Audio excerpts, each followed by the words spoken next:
여러분 정말 앞뒤가 막혀서 깝깝할 때가 있죠. 신앙생활 하다 보면. 그때 제일 먼저 뭘 해야 될까요, 우리는? 예, 이게 왜 생겼나를 살펴야 됩니다. 정말 내가 마음이 어디에 미혹되어 있는 건 아닌가? 그리고 내가 고집 부리고 있는 건 없는가? 정말 살펴야 됩니다. 그리스도에게는 절대 우연이 없어요. 사소한 것 하나라도 하나님의 뜻이 있습니다. 그래서 항상 마음이 미혹돼요.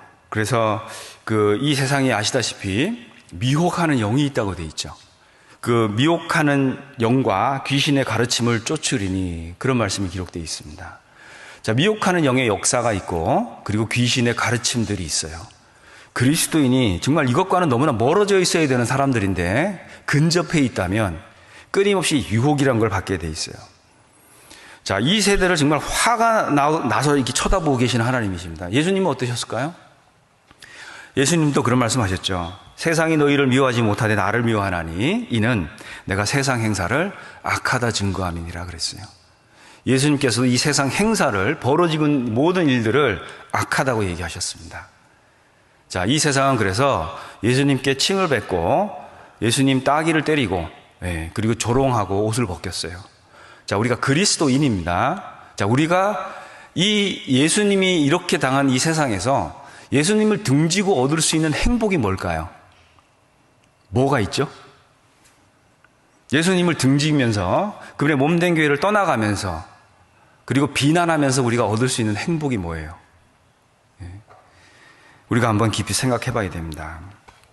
그래서 그 어떤 이들 같이 이 세상에서 비전을 찾고, 그리고 마치 이 세상이 발전되고 좋아지고, 그리고 눈에 진짜 우리 마음에 큰 비전을 가질 수 있는 요단들 같고, 뭐 이런 데를 내가 이렇게 얼쩡거리고 있다 보면요, 그들이 갔던 길을 이렇게 따라가고 있다라고 생각하면 맞습니다. 이 세상은 장차 망할 곳이에요. 장망성이라고 하죠. 자, 우린 여기서 영원한 것들을 챙겨야 돼. 시간이 별로 없습니다. 그러니까 영원한 것들과 관계된 하루하루를 살아야 돼요. 뭐 돈 없어요. 괜찮습니다. 육체가 말을 안 들어요. 괜찮아요. 하나님이 우리에게 공통적으로 주신 게 뭘까요? 시간과 몸이에요. 이 두 가지 갖고 하나님을 섬기는 방법들을 찾아내야 돼요. 그래서 잠언 16장 20절에 보면 삼가 말씀에 주의하는 자는 좋은 것을 얻나니, 말씀에 주의하는 자가 좋은 것을 얻어요. 자, 좋은 것을 얻으려면 말씀에 주의해야 됩니다. 도대체 이 말씀을 내가 왜 듣고 있는가? 재물은 한순간에 다 없어질 수 있어요. 다 없어지고, 뭐 건강도 한순간에 이렇게 망가질 수 있죠. 안 없어지는 게 하나 있어요. 이게 뭘까요? 오늘입니다. 오늘. 그래서 성경이 이렇게 말씀하시죠. 히브리서 3장 13절입니다. 오직 오늘이라 일컫는 동안에 매일 피차 권면하여, 이렇게 돼 있잖아요. 자, 오늘이라는 것은 우리가 가진 전부예요. 잘 생각해 보세요. 과거는 기억입니다. 미래는 뭘까요? 기대예요. 둘 다 존재하지 않습니다. 지금 내 앞에 존재하는 게 하나 있어요. 뭘까요? 오늘이에요. 그리고 내가 갖고 있는 재물이나 건강도 이거는 한순간에 없어질 수 있어요. 없어지더라도 여러분은 오늘은 갖게 돼요. 그러니까 하나님이 오늘을 되게 중요하게 이렇게 생각하십니다. 그래서 내가 갖고 있는 전부가 오늘이기 때문에 우리가 이 하루하루를 정말 하루 산다고 생각하고 열심히 살아야 됩니다. 하나님과 열심히 산다는 게 뭘까요? 뭐 빽빽한 스케줄을 잡고 막 거기에 내가 동그라미 쳐가면서 이렇게 사는 게 그게 잘 사는 걸까요? 하나님과 관계된 하루를 살면 됩니다. 그게 영원한 거예요. 어떤 복음주의 설교자가 이런 얘기 했습니다. 내 손에 정말 많은 것이 있었다. 그런데 다 잃어버렸다. 하나님의 손에 쥐어준 것 빼놓고. 우리가 하나님 손에 이렇게 드린 것들 빼놓고는 다 잃어버립니다. 우리가 이 유혹이라는 것을 왜 관리를 해야 되냐면요, 사단이 있잖아요. 그리스도인들을 연구를 정말 많이 해요. 보면 그리스도인들은요, 기본적으로 죄에 대한 거부감이 있습니다.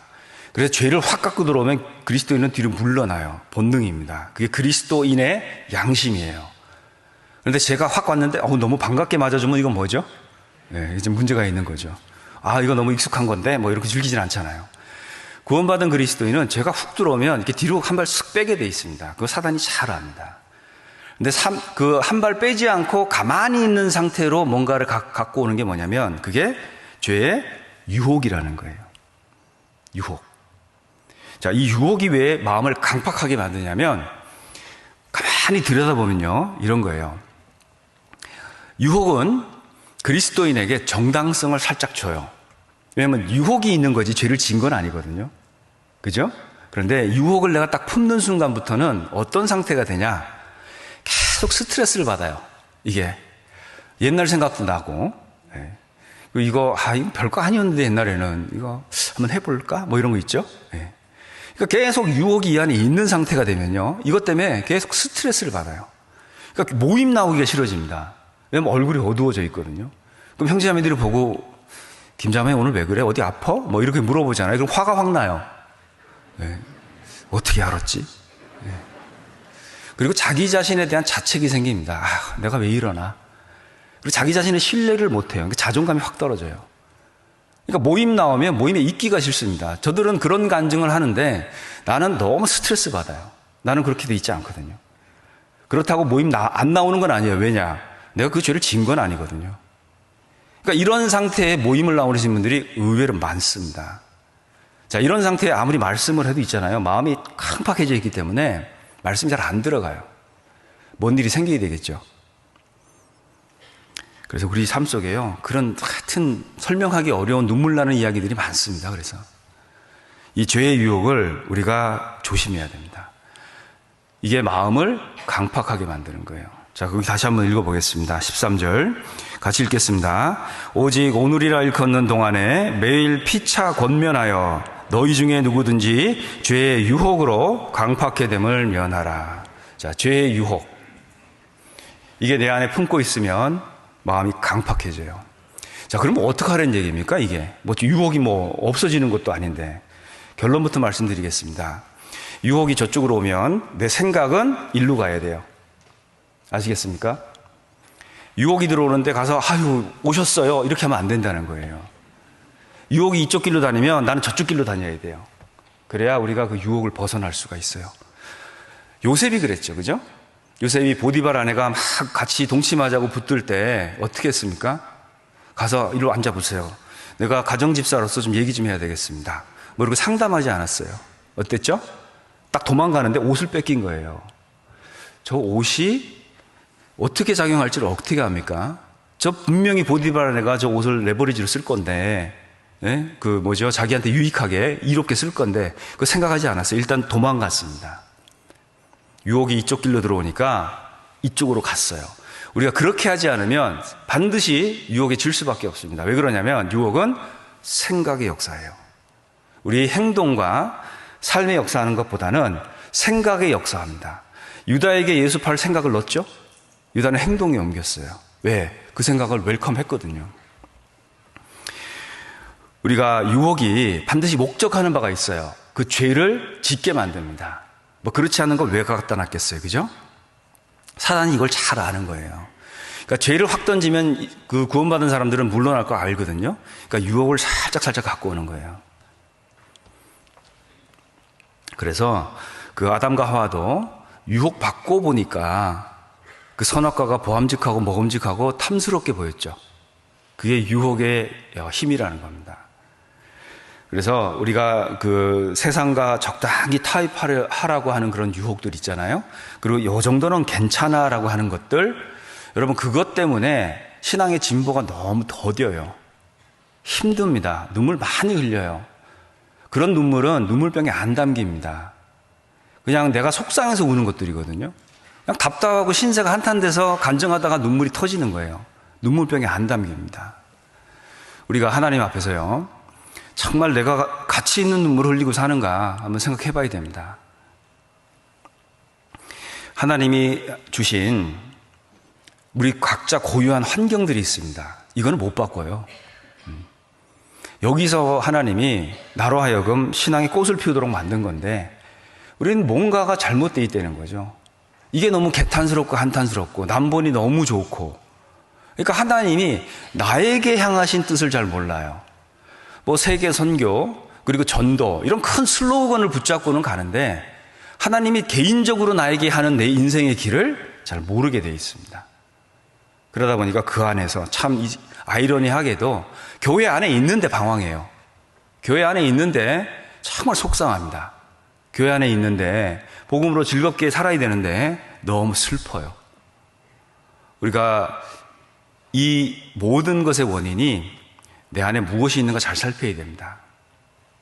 이걸 좀 어떻게 설명해 볼까 고민하다가 이렇게 한번 해보려고 그래요. 이게 뭐냐면 유혹이라는 건 이런 것 같아요. 너무 피곤해서 퇴근을 했습니다.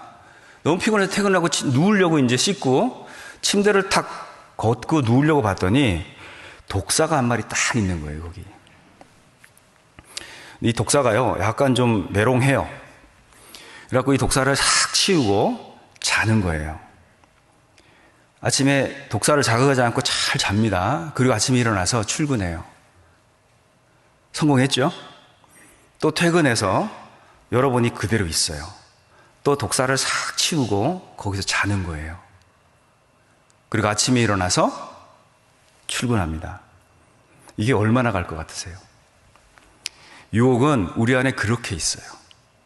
이게 어느 순간 내가 조금 상태가 안 좋아질 때 나를 완전히 점령해버린다는 거 알아야 됩니다. 그래서 이걸 어떻게 다스려야 될까? 119를 불러야 될까? 여러분, 시편 119편이 뭐에 대한 말씀이죠? 말씀에 대한 말씀입니다. 그죠? 참 이건 하나님의 유머 감각 아닐까 좀 생각해 봤습니다.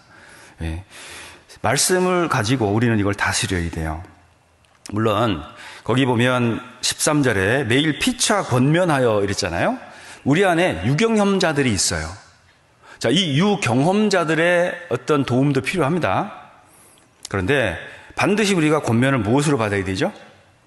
세상 논리나 그런 것이 아니고요, 말씀으로 권면을 받아야 됩니다.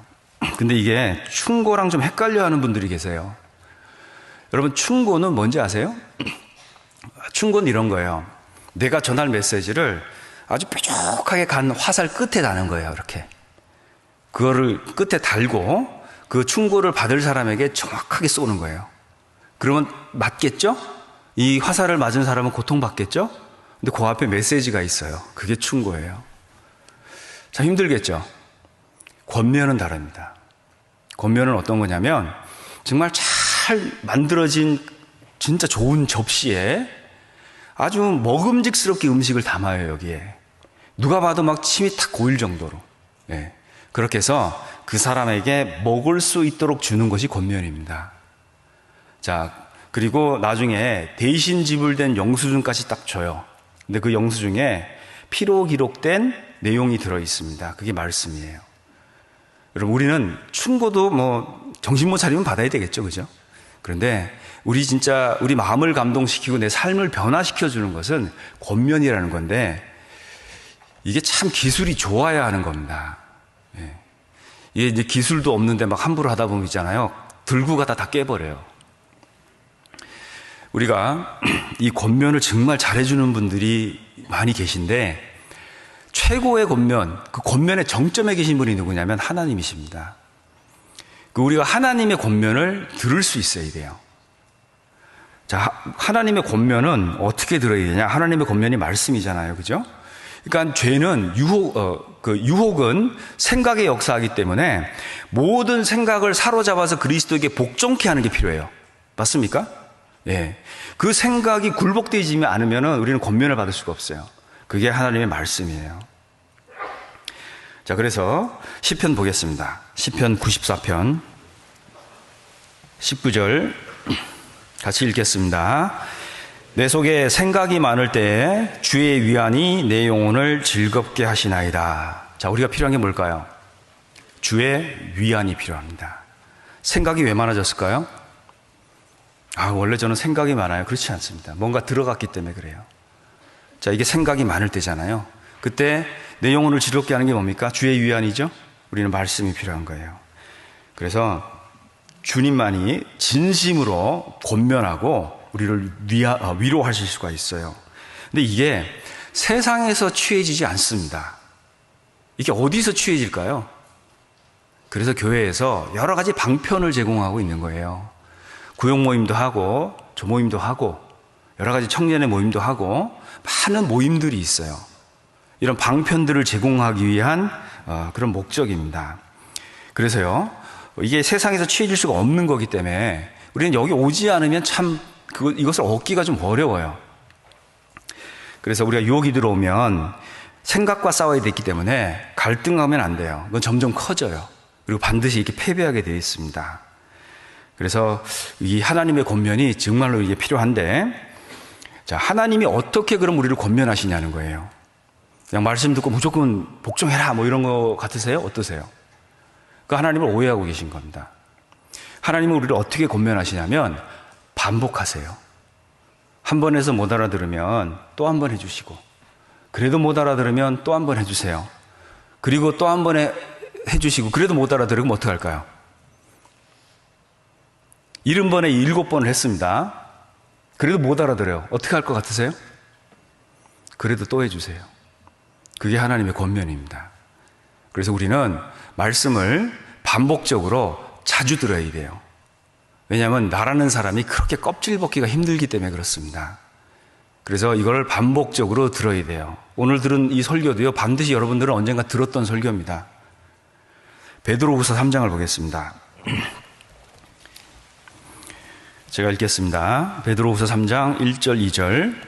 사랑하는 자들아, 내가 이제 이 둘째 편지를 너희에게 쓰노니 이 둘로 너희 진실한 마음을 일깨워 생각하게 하여 곧 거룩한 선지자의 예언한 말씀과 주 되신 구주께서 너희의 사도들로 말미암아 명하신 것을 기억하게 하려 하노라 그랬죠. 자, 여기 보면 사도 베드로께서 이 베드로 후서를 쓴 이유를 설명하고 계십니다. 자, 거기 보면 사랑하는 자들아 그랬죠. 자, 하나님의 사랑을 받지 못한 자들은 예당상이 없다는 얘기입니다. 자, 이건 우리에게 하는 얘기겠죠? 자, 이제 이 둘째 편지를 너희에게 쓰노니 그랬죠. 이 둘째 편지가 뭘까요? 베드로 후서. 후서 있다는 얘기 뭐죠? 전서 있다는 얘기잖아요. 왜 전서 보냈으면 됐지 후서 또 보냈을까요? 거기 기록되어 있는 내용을 보면 답이 있습니다. 이 둘로 너희 진실한 마음을 일깨워 생각하게 하여 그랬죠. 자, 우리는 왜 말씀을 자주 들어야 되냐면, 반복적으로 들어야 되냐면 생각이 나야 됩니다. 말씀 들을 때마다 생각나야 돼요. 그리고 2절에 보면 거룩한 선지자의 예언한 말씀과 주 되신 구주께서 너희에게 사도들로 말미암아 명하신 것을 어떻게 해야 돼요? 기억해야 돼요, 자꾸. 그러니까 듣고 또 듣고. 저는 집회할 때마다 그런 생각이 들어요. 새로 오신 분도 중요하지만 우리 성도들도요, 집회는 다 들어야 됩니다. 왜 그러냐면 인도하는 사람이 없더라도 들어야 돼요. 우리가 반복적으로 전해지는 메시지가 있죠, 교회에서. 그게 복음이에요. 왜 반복할까요? 중요하기 때문에 그렇습니다. 왜 중요하죠? 복음은 우리 신앙의 중심을 잡아줘요. 그러니까 집회를 오는 것은 한 사람의 새로운 영혼을 인도하는 것 이상의 의미가 있어요. 그게 우리 각자는 그렇게 들었던 복음이지만 이게 내 신앙의 중심을 잡아줍니다. 흔들리고 계십니까? 유혹이 있습니까? 집회 오세요. 그러면 중심이 잡히게 돼 있어요.